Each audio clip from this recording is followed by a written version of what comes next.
Right, so we are back for August real estate and mortgage rate updates, and we pick a new place every single month to go to. And so this month we are at the Bearded Ginger, which is on the corner of Sprague and Vista out in Spokane Valley. And I can attest I had the lemon pepper wings, which are smoked first and then fried. Seasoning was great, a little blue cheese, it was great. I had the turkey bacon melt. Very, very good. Yeah. Yeah. And then the gal behind the camera had the fish and chips, which those are massive. So if you want something different than Zips, come to Bearded Ginger for fish and chips. There you go. I like it. Yes. I should have rapped or something in a different lifestyle, but that's not what you're here for. You're here for the market update. So I'd say overall, like for real estate in Spokane and really even into the Coeur d'Alene area, I mean, we've definitely seen a market shift, and we talked about it in our last video of being in more of a balanced market. And so if we look at our median sale price was $420,000, which is no change. I mean, virtually no change. It was like 0.2% year over year for the month of August. And so we have seen, if you look back, May of 22 was our peak median price, which is 450,000. And since then, we've pretty much been in this little channel and kind of plateaued, and so, I don't know that in a balanced market, which typically lasts anywhere from 6 months to a year and a half, you're going to see much growth in real estate appreciation. But then again, like there's usually a trigger that takes you out of a balanced market.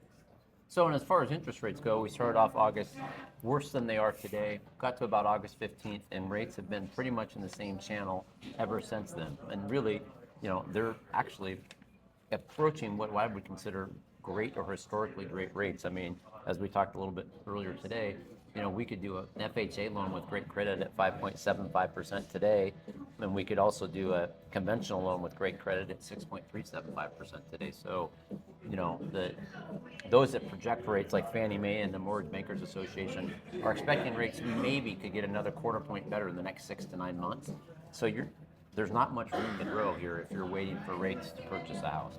Yeah, and you were talking, I mean, if you're waiting for rates to come down, like it may be an $80 a month savings, like from where they're at today to where they're projected to be.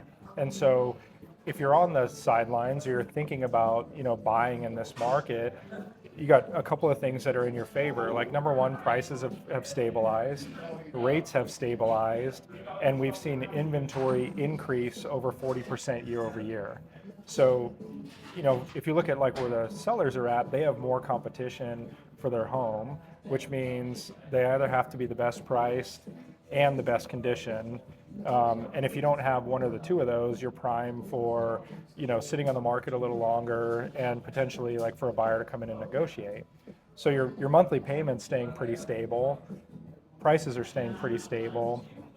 And if the Fed does reduce rates, and I think there was a JP Morgan headline that, like they anticipate 4 rate cuts by the end of the year. There's a 91% likelihood, like I'll call it speculative likelihood, that the Fed's going to reduce rates this month they meet 16th and 17th of September, I believe, and they're projected to do at least a quarter point cut in rates. Right, but in the same token is while that's the Federal Reserve rate, that is not mortgage rates. There will not be a quarter point reduction in mortgage rates if the Fed was to reduce their rates, and there probably won't be a significant change in mortgage rates with the Federal Reserve rate.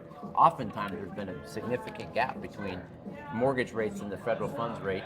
Mortgage rates have always been higher, So if you're waiting for that to change your rate, that's already been priced into today's rates, right? Today's rates are reflective of what people think are going to happen in the next 3 to 4 months. So I don't know that that's going to have as positive effect on mortgage rates as you might anticipate. Well, and if you look at where rates are at today, and kind of to your point, like when we were talking, maybe an $80 a month savings on a $500,000 home, that's with a 1% decrease in the Fed funds rate, which is currently at 4.25. So if they go down to a neutrally positioned Fed funds rate of 3.25, the projection is it maybe knocks off 0.25% in interest rates. Correct. Which is kind of that what we're talking about. It's like $16 for every $100,000 you borrow. Yeah. So it's, less than a sandwich per $100,000 you borrow on a monthly basis. Well, and lunch today at the Bearded Ginger was $67 after tip. So it's literally one lunch, maybe one nice dinner or something like that for two or for one, that you're looking to save per month by waiting for that. And we have, in some projections, it's really hard to measure, but like we have roughly, I think they said like 3 to 5 years of like pent up buyer demand. And so you start seeing the Fed funds trickle down, whether or not it affects mortgage rates or not, it creates this environment of like, well, I'm going to take action now. And I'm going to go out and buy a house right now, which creates more competition for you. And so if you can get into the market as an active participant, take advantage of relatively low rates, and take advantage of stable prices and more inventory, it creates more room for you to negotiate.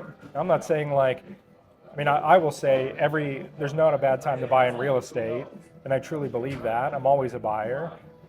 And if you look at the environment today, if you're looking at buying your first home or making a move, there's some pretty decent things that are in your favor as a buyer. And there's nothing that we can do to bring prices back to pre-pandemic prices. It's just not going to happen. No, and same thing nor with are rates. Yeah, no, it's not going to happen. And I'm with you. The best time to buy a house was 5 years ago. The next best time to buy a house is today, right? And this is what you want. And if rates do get a little bit better in a quarter point, I think it would even draw even more buyers out, which is going to make it more competitive for you to get the house you really want. Yeah. So, it's an $80 decision potentially, so you can go to lunch or you can buy a house. Yeah, that's a good way to look at it. Yeah. So, as always, if you are thinking about purchasing a home and you do need financing, Mike Hogan at Chimney Rock Mortgage. You can be reached at chimneyrockmortgage.com or 509-747-1300. Yep, and if you are in need of a realtor and want to have a consultation session, we can be reached at SpokaneHomeGuy.com or 509-990-SOLD. See you next month.